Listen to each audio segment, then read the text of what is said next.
নমস্কাৰ মোৰ ইউটিউব চেনেললৈ আপোনালোকক সকলোকে আন্তৰিক শুভেচ্ছা জ্ঞাপন কৰিছোঁ। আজি আমাৰ ঘৰত উপস্থিত হ'ল মোৰ মৰমৰ বাইদেউ, লগতে মোৰ মৰমৰ আমৈদেউ আৰু বাইদেউ বিয়া 3 অক্টোবৰত। গতিকে ছোৱালী ভাত খোৱা নিয়ম, প্ৰথম ছোৱালী ভাত খোৱা নিয়ম, গতিকে আমাৰ ঘৰত আজি উপস্থিত হ'ল আৰু ঈশ্বৰৰ ওচৰত প্ৰাৰ্থনা কৰিছোঁ আমি, কিয়নো বাইদেউ জীৱনটো সুখে শান্তিৰে সমৃদ্ধিৰে ভৰপূৰ কৰি তোলক আৰু সকলোৰে মাজত উজ্জ্বল হৈ পৰক আৰু ভালে কুশলে থাকক, তাকে ঈশ্বৰৰ ওচৰত প্ৰাৰ্থনা কৰিছোঁ।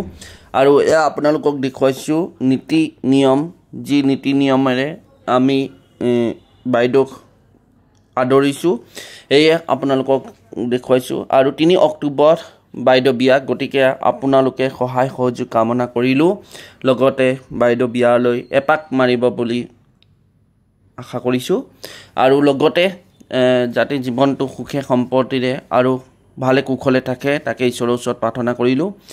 আৰু এনেকুৱা ধৰণৰ ভিডিঅ' যদি আপোনালোকে যদি ভাল পায়, তেনেহ'লে মোৰ ইউটিউব চেনেলটো লাইক, কমেণ্ট আৰু শ্বেয়াৰ কৰিব বুলি আশা কৰিলোঁ। ধন্যবাদ, বাই বাই।